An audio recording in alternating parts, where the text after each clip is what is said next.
देखो सिंपल सी बात है, यहाँ पर अगर आपका अकाउंट ब्लॉक होता है कोई भी बैंक अकाउंट में, तो आपको कुछ चीज़ें जो मैं इस वीडियो में बात करने वाला हूँ, किसी भी बैंक में हो, एचडीएफसी हो, आईसीआईसी हो, एक्सिस हो, एसबीआई हो, या किसी तरीके का फिनो पेमेंट या एयरटेल पेमेंट बैंक कुछ भी हो, तो यहाँ पर आपको दो चीज़ समझना बहुत ज़्यादा ज़रूरी है। अगर आपका अकाउंट ब्लॉक हुआ है और इन्फोर्समेंट डिपार्टमेंट तक जा चुका है, यानी किसी तरीके का लीगैलिटीज़, यानी कि पुलिस में हो गया, ईडी में हो गया, या कहीं पे भी अप्लाई हो चुका है, यानी वहाँ पर आपका केस फाइल हो चुका है, तो आपके इस वीडियो के एंड देखने तक ज़रूरत है। क्योंकि आपको मैं एक चीज़ बताता हूँ, आपको एक बार ये चीज़ ट्राई करना ही करना है। कहना क्या चाहता हूँ, जब भी एक अकाउंट ब्लॉक होता है उसके दो मुख्य रूल होते हैं, यानी या तो केवाईसी अपडेट ना हो, जो सबसे ईजी प्रोसेस है अनब्लॉक करवाने का, और दूसरा होता है सस्पिशियस ट्रांजेक्शन। एंड ये बहुत ज़्यादा आपके सिर पे दर्द लेके आने वाला है। देखिए बात करते हैं, अगर आपका केवाईसी की वजह से ब्लॉक हुआ है, दो कारण है। पहला कारण यानी कि आपका अकाउंट डोरमेंट है, काफी टाइम से इस्तेमाल नहीं कर रहे हो, तो बस आपको अपना आधार कार्ड, पैन कार्ड और बायोमेट्रिक करोगे, आपका अपडेट हो जाएगा एंड 48 आवर्स में से यूज कर सकते हो। तो ये होगा केवाईसी वाला। इनफैक्ट कभी कभी काफी टाइम तक अगर यूज कर रहे हो तो सो कॉल्ड एक दिन ईद की चांद की तरह उठेगा आपका बैंक वाला, बोलेगा केवाईसी अपडेट कर लीजिए इस डेट तक। अगर आपने नहीं करा तो आपका अकाउंट जो है ब्लॉक हो जाएगा। तो ये दो कारण होते हैं केवाईसी के। आपको बस इसमें क्या है, बस अपना आधार कार्ड लेके जाना है, एक फॉर्म वो लोग देंगे, फॉर्म फिलअप करना है एंड आपका हो जाएगा। बट केवाईसी वाला तो बहुत ईजी है भैया। अब करते हैं सस्पिशियस ट्रांजैक्शन वाली की बात।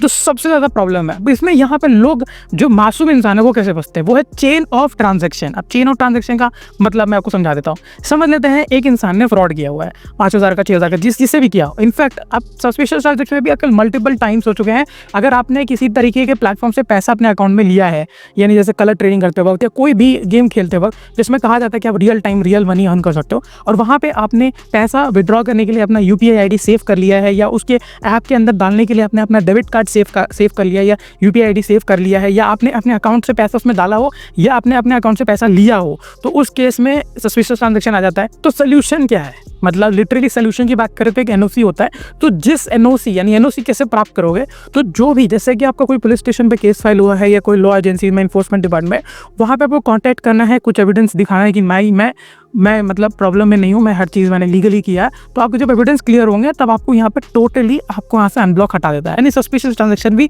मल्टीपल टाइम्स के होते हैं। बट मैं इस वीडियो में ये बात करने वाला हूँ, सस्पिशियस ट्रांजैक्शन की वजह से आपका अकाउंट ब्लॉक हुआ है एंड रीज़न है कि या तो आपने किसी ऐसे वेबसाइट से पैसा प्राप्त कर लिया, या तो आपका चेन ऑफ ट्रांजैक्शन में आप फंस चुके हो। तो इन दो केसेस में आपको ये सोल्यूशन काम करने वाला। जब आपको पता चल गया अकाउंट ब्लॉक हो चुका है, ऐसे आपका केस जो है लॉ एजेंसी में फाइल हो चुका है, तो यहाँ पे आपके पास कोई लूप होल नहीं है, ठीक है। आपको एग्जैक्टली अपना एविडेंस दिखाना पड़ेगा, जो भी लीगैलिटीज़ हैं, आपको जो सिस्टम है जैसे चल रहा है वैसे आपको चलना पड़ेगा। बट यहाँ पर आप एक चीज़ कर सकते हो, अगर रॉन्ग ट्रांजैक्शंस का आप यहाँ पर एक रिपोर्ट कर सकते हो। अब रॉन्ग ट्रांजैक्शन का मतलब मैं आपको क्या कहना चाहता हूँ, समझ लेते हैं, कोई भी बैंक है आपका, तो वहाँ पर आप जब हमको कॉन्टैक्ट करोगे तो इनके पास एक खुद का होता है, वो है रिपोर्ट फ्रॉड का। रिपोर्ट फ्रॉड ट्रांजैक्शंस कैसे, इनके खुद के ईमेल आईडीज होते हैं जो आप वापस उनसे प्राप्त कर सकते हो। आप उनको मेल कीजिए और बोलिए जो ट्रांजैक्शन पे आपका सस्पिशियस लगा हुआ है, लेकिन एक पर्टिकुलर ट्रांजैक्शन आपके अकाउंट पे अगर रेड फ्लैग लगा हुआ है, यानी आपका पूरा अकाउंट ही लाइक इलीगल है, तो वो उस केस में मैं तो छोड़ दो, कोई आपकी मदद नहीं कर पाएगा। बट एक as a normal human being, एक अच्छा आदमी हो, नागरिक हो, अच्छे से टैक्स भर रहे हो और हर चीज़ अच्छा कर रहे हो, बट एक गलती की वजह से आपको ये प्रॉब्लम आ गया, उस केस में ये आपका काम कर सकता है। मतलब छोटा चीज़ है बट बहुत मदद करता है। तो आपको क्या करना है, मेल करना है। अब आपके स्क्रीन में मेल भी आ रहा होगा, तो आपका जो भी बैंक वाला, आपको पहले कांटेक्ट करना होगा। स्टेप 1, आपको पहले बैंक वालों को कांटेक्ट करना है और आपको इन्फॉर्म करना है ये ट्रांजैक्शन के बारे में मुझे कुछ भी नहीं पता है।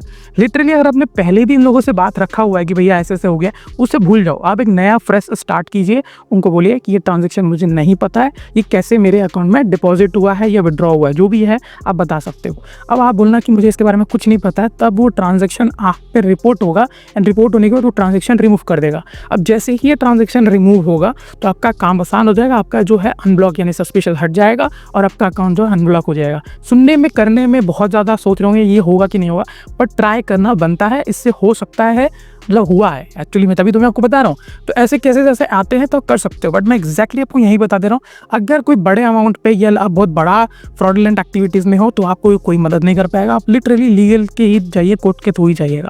बट ये एक बार ट्राई करना तो बनता है, नो डाउट। और ये सारे बैंक में अप्लाई करता है, ऐसा पर्टिकुलर नहीं है जैसे आपका कोई एक्सिस में है, एचडीएफसी में, आईसीआईसी में है, या आपका एयरटेल में। अभी डाउट आता है भेजिएगा, आप कमेंट सेक्शन पे पूछ सकते हो। मिलते हैं नए फ्रेश एपिसोड में, तब तक के लिए।